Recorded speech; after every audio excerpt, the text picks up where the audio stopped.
Howdy from my home state of Colorado. This is Scott Lacy, an athlete with the CrossCut Mountain Sports Center's Elite Biathlon team. In this final episode of my fall video series on stability, mobility, and recovery, we're focusing on automaticity.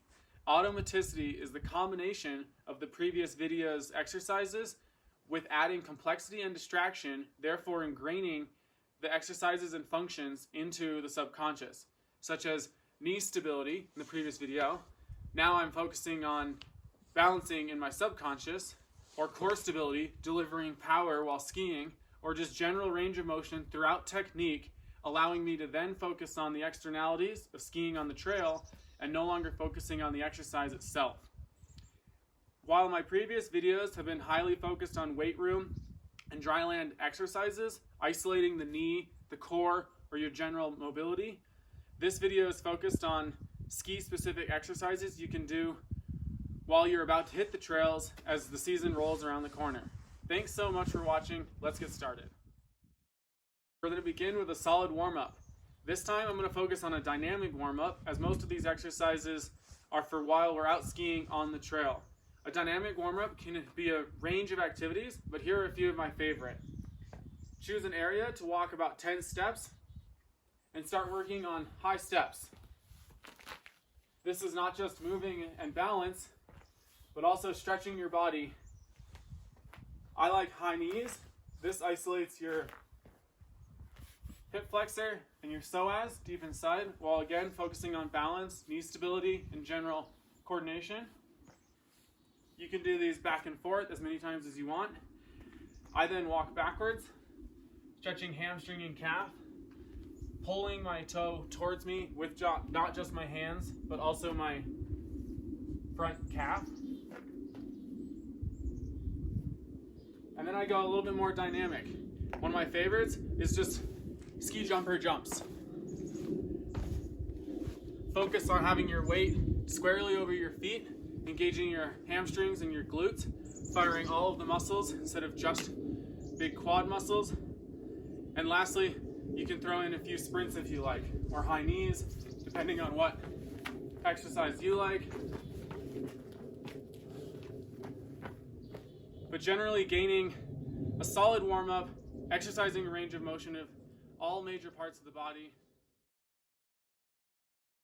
This exercise is not specifically about skiing. It is something I've done throughout the summer with each weight session, and something you can do at home with any number of props, as we've talked about in the previous videos, to work on balancing while adding a distraction or a complexity. In this case, it's throwing a tennis ball. This can be standing on one leg and just balancing, throwing a tennis ball at a wall or a partner. You can switch hands using your least dominant hand. You could get two balls and go back and forth with two balls, switching hands. Or, as you know, my favorite prop is the Bosu.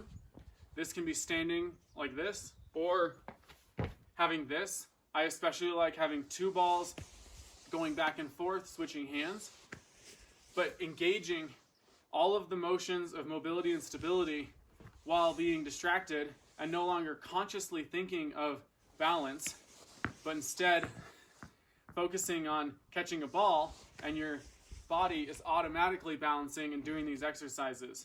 Again, this could be done standing on one leg on the ground, on a Bosu if you have one, or on a pillow in a hotel room if you're traveling, or on a rock, just to add complexity. But this is my favorite exercise to do against the wall at the beginning of every weight session, or when I'm bored at home, or anytime I have a tennis ball in my pocket, or while skiing. You can toss back and forth with a friend and miss. For our next exercise, we're moving towards ski-specific exercises. Hopefully, if you're watching this, you're on snow skis, but if not, you might still be roller skiing. This is something to be done for maybe 3-4 minutes at the beginning of each session, where you can truly work on ski balance and ski motion without thinking about what you're actually doing because of a distraction. You'll need a partner for this, and it can be done with a rock, or a tennis ball, or a medicine ball, or a soccer ball in my case, and a partner. And you get into your fundamental athletic position and balance on one ski. And then you're going to catch, in my case, the soccer ball, hopefully maintaining balance, and toss. And do about 10 tosses per leg. Clearly I need to do this more. Again, this might be easier on snow skis. If it's at all too difficult, just take off your skis. Do this on boots on the ground. Do 10 tosses on the other leg. Trying to maintain a stable core and knee, fluid swinging. And then lastly, doing this with your eyes closed. If you're on roller skis, this can be pretty difficult to do one leg, so you could just do both legs at the same time, or take off your skis and just be on boots on the ground. But if you're on snow skis, you can balance a little easier on one leg, or challenge yourself with roller skis, and then do it with your eyes closed. For demonstration, I'm going to keep both feet in the ground, but close my eyes.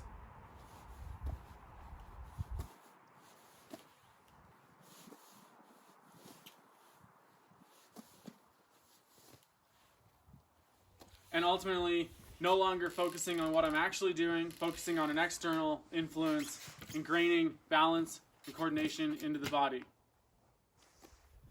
Moving in our ski progression for balance and coordination into the automatistic systems of your body, we're going to start doing actual skate motion.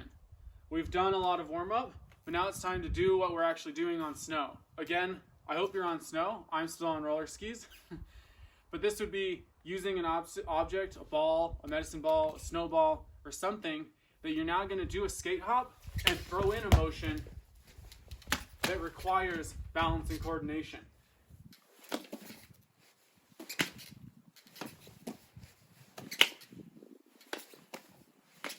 If you end up doing one thing on one side, make sure to switch sides. So I was catching on my right, so now I'll be throwing and catching on my left.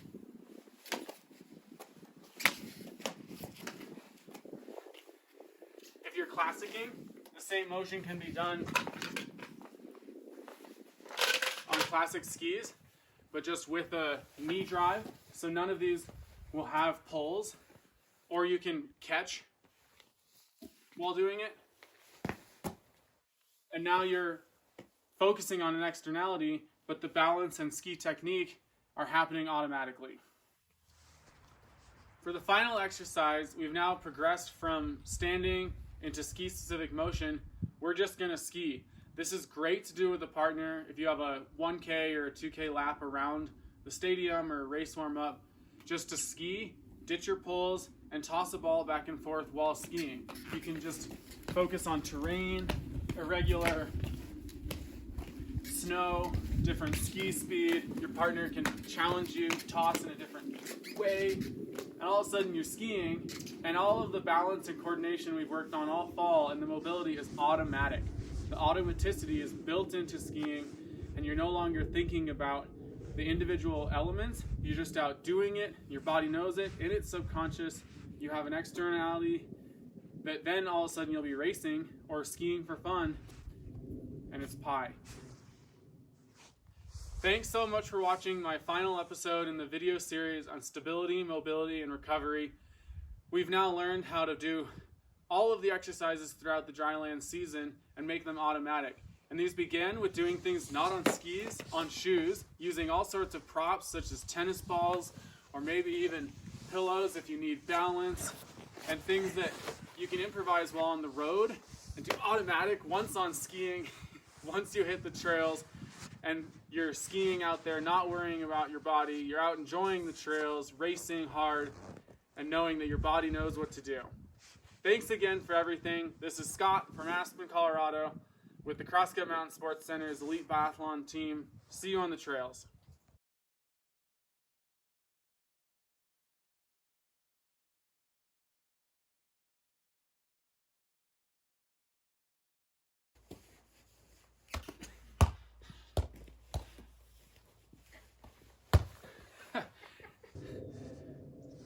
And I'll just cut it there.